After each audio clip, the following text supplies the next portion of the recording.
você ter processos, em você ter uma sequência mesmo de pensamento. E isso interfere muito na vida, porque você não consegue ir para frente na faculdade, o pessoal começa a ir para a faculdade, aí começa a ir para outra faculdade, aí começa um projeto e para o projeto, e eu fiz isso muito, né, em muitos lugares. Só a Sim. dificuldade de se concentrar para fazer uma prova, é muito desigual isso, assim, quando você não tem o diagnóstico do TDAH, puxa, eu sempre fiz provas, assim, um esforço danado. Tinha o meu irmão em casa mais velho, o Alexandre, ele é um gênio, ele é inteligentíssimo, né, mas ele prestava atenção na aula e fazia a prova. E eu, por mais que me esforçasse para prestar atenção na aula, eu tinha dificuldade de fazer a prova, assim, porque, cara, assim, eu tinha que estudar muito antes, decorar muitas coisas, fazia a prova e no dia seguinte eu lia a prova e falava, nossa, quem escreveu isso? Fui eu? Sabe? Tipo, porque eu não lembrava de tudo aquilo. E você tem essa competição desigual, porque a ansiedade te atrapalha muito, você não consegue ficar muito tempo sentado, parado, você se distrai muito fácil. Então, são essas características que sempre aconteceram para mim e que me prejudicaram em vários momentos, assim, da vida, né? Gente, é um tema bastante interessante para a gente discutir, né? Porque a gente sabe. E pensar que, assim, né? Você teve diagnóstico com 36 anos de idade, né? Muitas pessoas nunca tiveram a oportunidade de ter esse diagnóstico, porque acho que quando você tem o diagnóstico de fato, você começa a olhar, a perceber e cuidar mais de si, né? Para ter um pouco mais de atenção, né? Para poder, até para buscar ferramentas que vão te ajudar ali no seu dia a dia, né? É, Você está escrevendo, pode falar aí. perdão, né, você falou dessa coisa do diagnóstico, das ferramentas, né?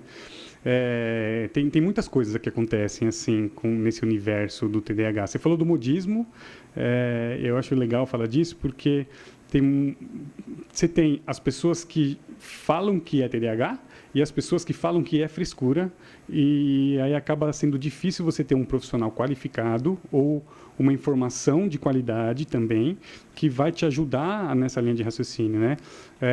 O TDAH, para ser diagnosticado, ele pode ser diagnosticado ou por um psicólogo especialista ou por um neuropsicólogo ou por um psiquiatra, né, um neurologista. São os profissionais que podem diagnosticar. E o diagnóstico, ele não é um exame que você faz, sabe? De exame de sangue que você faz, aí aparece lá a listinha e está escrito TDAH sim ou não. Então, não é isso. Você não tem como ver fisicamente. Ele é feito por análise de comportamento e histórico. Então, tem uma leitura em leque que se faz e aí analisa a sua família, o histórico da sua família, o ambiente que você nasceu, cresceu, conviveu, todo o seu entorno, os seus comportamentos de criança, adolescente, adulto, para que então, vendo tudo isso, os seus hábitos, suas rotinas, e vendo tudo isso, você consegue ter as pistas para entender se pode ser ou não esse desajuste no cérebro, né? Essa má formação. Sim, sim. E aí você tendo uma pista sobre isso, você passa por um processo que também de medicamentos, né? Um processo medicamentoso que clínico também você não consegue teste, né? É teste. Então você tem que tomar um remédio para ver se funciona.